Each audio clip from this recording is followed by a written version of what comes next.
Hello students, welcome to our channel student का school. आज हम डिस्कस करेंगे electricity and its heating effect. Physics का ये फर्स्ट चैप्टर है, electricity and its heating effect. तो हम लोगों को यहाँ पे सबसे फर्स्ट टॉपिक डिस्कस करना है, इलेक्ट्रिसिटी क्या होता है, what is electricity. The flow of electric charge is called electricity. Generally हम लोग बोल सकते हैं कि जब भी किसी कंडक्टर में इलेक्ट्रिक चार्ज फ्लो कर रहा है तो वहां पे इलेक्ट्रिसिटी फ्लो कर रहा है। अब यहां पे एक टर्म आता है, इलेक्ट्रिक चार्ज क्या है। देखिए, तो इलेक्ट्रिक चार्ज को समझने से पहले हमें समझना होगा इलेक्ट्रोस्टैटिक फोर्स। इलेक्ट्रोस्टैटिक फोर्स क्या होता है ये हम जूनियर क्लासेस में सीख चुके हैं। इलेक्ट्रोस्टैटिक फोर्स एक बार मैं फिर से बता रहा हूं। देखिए, अगर मेरे पास ये एक ऑब्जेक्ट है, ये एक दूसरा ऑब्जेक्ट है, ये ऑब्जेक्ट में एटम्स होंगे और एटम्स में इलेक्ट्रॉन प्रेजेंट होते हैं, और इलेक्ट्रॉन जो है वो ही फ्री स्टेट में होते हैं। तो यहाँ पे मैं सिर्फ इलेक्ट्रॉन को रिप्रेजेंट कर रहा हूं, ऐसा नहीं कि यहाँ पे प्रोटॉन नहीं है, प्रोटॉन भी है, ये इलेक्ट्रॉन है। तो यहाँ पे 1 2 3 4 5 6 7 8 9 अगर इलेक्ट्रॉन है तो यहाँ पे 9 प्रोटॉन भी है। और इस ऑब्जेक्ट में हम कंसीडर करते हैं कि कुछ इलेक्ट्रॉन्स हैं, 6 इलेक्ट्रॉन है, और यहाँ पे 6 प्रोटॉन होगा, क्योंकि एटम जो होता है वो इलेक्ट्रिकली न्यूट्रल होता है। अब अगर हम इस ऑब्जेक्ट को रब करें तो यहां पे एक इलेक्ट्रॉन, ये 1 और मोर देन 1 इलेक्ट्रॉन जो है ट्रांसफर होगा। इस ऑब्जेक्ट से भी इस ऑब्जेक्ट में हो सकता है, या ये ऑब्जेक्ट से इस ऑब्जेक्ट में हो सकता है। तो हम ऐसा कंसीडर कर रहे हैं कि ऑब्जेक्ट ए से इलेक्ट्रॉन्स जो है वो ऑब्जेक्ट बी में ट्रांसफर हो रहा है। अब जब ये एक इलेक्ट्रॉन ट्रांसफर हो रहा है तो यहां पे एक इलेक्ट्रॉन बढ़ जा रहा है, और यहां पे एक इलेक्ट्रॉन डिक्रीज हो गया। इसका मतलब यहां पे 9 प्रोटॉन है और 9 इलेक्ट्रॉन पहले था इनिशियल स्टेट में, लेकिन जैसे ही एक इलेक्ट्रॉन ट्रांसफर हुआ अब यहां पे 8 इलेक्ट्रॉन्स हैं बट 9 प्रोटॉन है, जिसके कारण यहां पे मेजॉरिटी प्लस चार्ज की है, एक प्लस चार्ज यहां पे आ जाएगा। और यहां पे एक इलेक्ट्रॉन आने के कारण यहां पे मेजॉरिटी एक इलेक्ट्रॉन का ज्यादा हो गया, इसलिए यहां पे नेगेटिव चार्ज आएगा। अब जब ये दोनों चार्जेस आए, ये दोनों पार्टिकल्स आए, सपोज करते दोनों जब पार्टिकल्स आए, तो इसके कारण ये क्या करेगा, इस एक दूसरे को अट्रैक्ट करेंगे, अट्रैक्ट करते हैं। तो अट्रैक्ट, जब चार्ज किसी पार्टिकल के कारण क्या होगा, अट्रैक्शन होगा। कौन सा attraction? Electrostatic force of attraction. Electrostatic force of attraction कहने का सेंस क्या है कि अगर हम एक कॉम्ब लें, कंघी, इसको हम अपने हेयर में रब करेंगे तो वहां पे भी कुछ इलेक्ट्रॉन जो है इस तरीके से एक ऑब्जेक्ट से दूसरे ऑब्जेक्ट में ट्रांसफर होंगे। और अगर हम उस रबिंग हेयर में रब किए हुए कॉम्ब को छोटे छोटे पीसेस के सामने अगर हम ले जाएं तो वो उसके अट्रैक्ट करते हैं। दैट मीन्स ये जो अट्रैक्ट करने का, ये जो अट्रैक्ट हो रहा है, उसी फोर्स को हम लोग क्या बोलेंगे, इलेक्ट्रोस्टैटिक फोर्स। तो ये इलेक्ट्रोस्टैटिक फोर्स किसके कारण डेवलप हुआ? चार्ज के कारण। ये अगर चार्ज नहीं होते तो इलेक्ट्रोस्टैटिक फोर्स भी डेवलप नहीं होता। अब देखिए इलेक्ट्रिक चार्ज का definition. The property of a particle, किसी भी पार्टिकल का वो property, the property of a particle which give rise to electrostatic force between them is called electric charge। कोई भी ऐसा पार्टिकल का प्रॉपर्टी जो इलेक्ट्रोस्टैटिक फोर्स को डेवलप करता है उसे ही हम इलेक्ट्रिक चार्ज बोलेंगे। तो यहाँ पे ये जो पार्टिकल आया पॉजिटिव, ये हमारा इलेक्ट्रिक चार्ज है, और ये भी इलेक्ट्रिक चार्ज है। अगर यहाँ पे ट्रांसफर ऑफ इलेक्ट्रॉन नहीं होता तो इलेक्ट्रोस्टैटिक फोर्स भी डेवलप नहीं होता। तो ये इलेक्ट्रोस्टैटिक फोर्स को डेवलप जिस कारण से हो रहा है, जिसके कारण से इलेक्ट्रोस्टैटिक फोर्स आ रहा है, उस प्रॉपर्टी को ही हम इलेक्ट्रिक चार्ज बोलेंगे। तो इलेक्ट्रिक चार्ज एक प्रॉपर्टी है जो इलेक्ट्रोस्टैटिक फोर्स को डेवलप करता है। It is denoted by Q, small q और कैपिटल Q। इलेक्ट्रिक चार्ज को हम लोग स्मॉल q और कैपिटल Q से डिनोट कर सकते हैं। देखिए मैंने यहां लिखा है डू यू नो में, charge is a scalar quantity. Charge जो है वो एक स्केलर क्वांटिटी है। चार्ज डायरेक्शन पे डिपेंड नहीं करता है। SI unit of the charge is coulomb and it is denoted by capital C। CGS unit, ये कुछ नया है। CGS unit of charge is stat coulomb, जिसे हम ESU भी बोलते हैं, स्टैट कूलम। जनरली एग्जाम में SI यूनिट से रिलेटेड क्वेश्चंस होते हैं, CGS से नहीं, बट ये मैं जानकारी के लिए बता रहा हूं।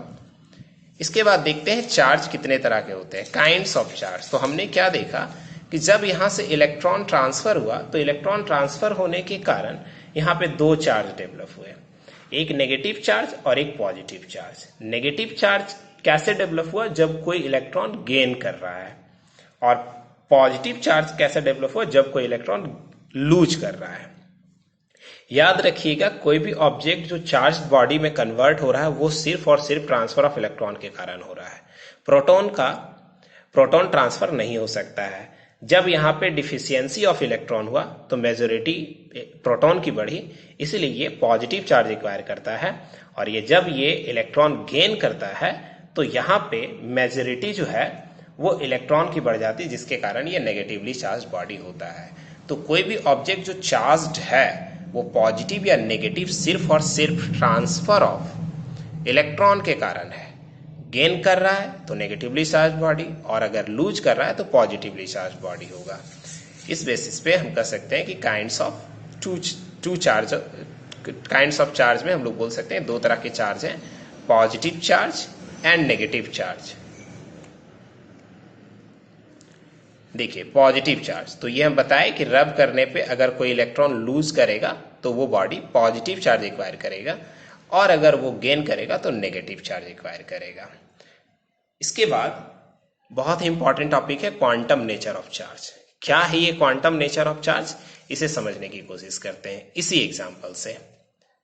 जब ये एक इलेक्ट्रॉन को लूज करता है तो अगर हमसे कोई पूछता है कि इसमें कितना चार्ज आया, तो एक इलेक्ट्रॉन में जो चार्ज होगा वही डेवलप होगा, क्योंकि इलेक्ट्रॉन भी एक चार्ज पार्टिकल है। क्लास 9 में हम लोगों ने सीखा है इलेक्ट्रॉन का जो चार्ज होता है वो होता है -1.6 इंटू 10⁻⁻19 कूलम। तो यहाँ पे जो ट्रांसफर हुआ वो इलेक्ट्रॉन ट्रांसफर हुआ इस ऑब्जेक्ट से इस ऑब्जेक्ट में। ट्रांसफर होने के कारण यहाँ पे एक नेगेटिव चार्ज आया। ये नेगेटिव चार्ज किसके इक्विवेलेंट होगा? 1.6 into 10⁻⁻19 coulomb with minus sign, negative sign.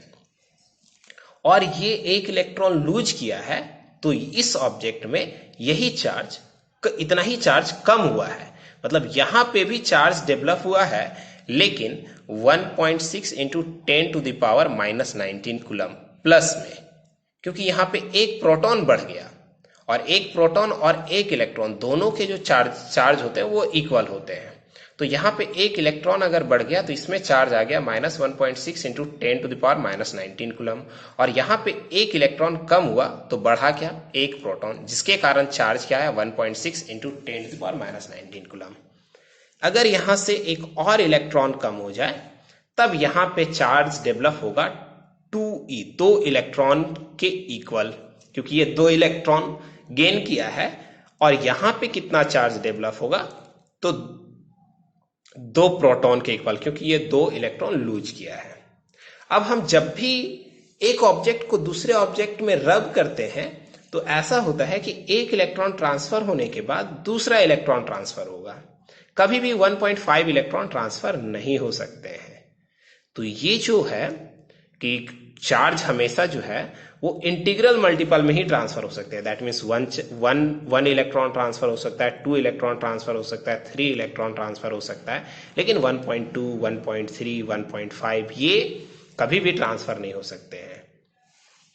तो हम लोग इसको क्या बोलेंगे कि जो ट्रांसफर ऑफ इलेक्ट्रॉन हो रहा है वो इंटीग्रल मल्टीपल है, 1, 2, 3 इस तरीके से हो रहे हैं, और इसी को हम लोग बोलते हैं क्वांटम नेचर ऑफ चार्ज। देखिए क्वांटम नेचर ऑफ चार्ज।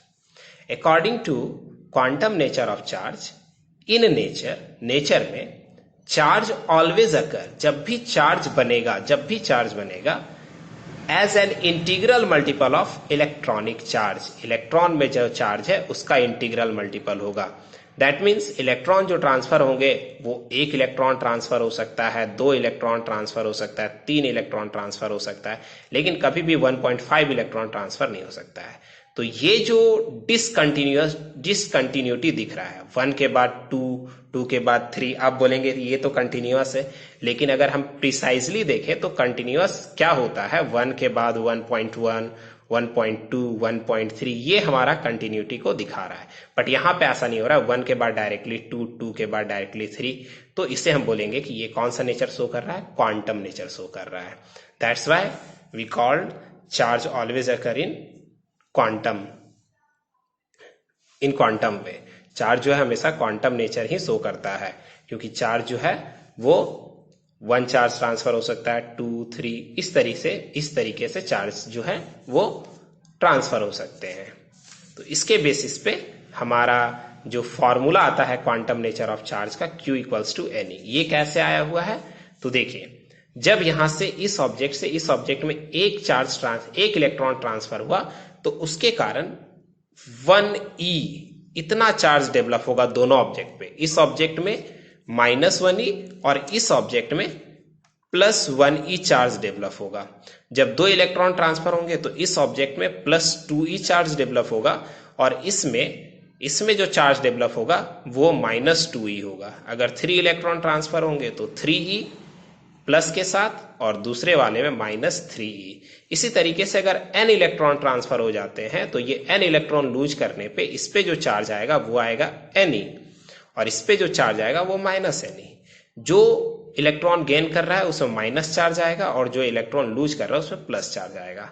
तो हम एक साथ इसे कंबाइन करके बोल सकते हैं कि दोनों ऑब्जेक्ट में जो चार्ज आ रहा है उसका मैग्नीट्यूड तो इक्वल है, लेकिन साइन अलग अलग है। तो प्लस माइनस क्या हो जाएगा, Ne। टोटल चार्ज की बात करें, जब वो n इलेक्ट्रॉन को लूज करेगा तो टोटल चार्ज क्या होगा, Q इक्वल्स टू Ne। तो ये है quantum nature of charge, that is Q equals to +-Ne, where n equals to 1, 2, 3, 4। Thus charge on a body is always +E हो सकता है अगर 1 इलेक्ट्रॉन ट्रांसफर करेगा, +2e हो सकता है, ±2e हो सकता है अगर 2 इलेक्ट्रॉन ट्रांसफर होंगे, ±3 होगा अगर 3 इलेक्ट्रॉन का रिलेशन होगा।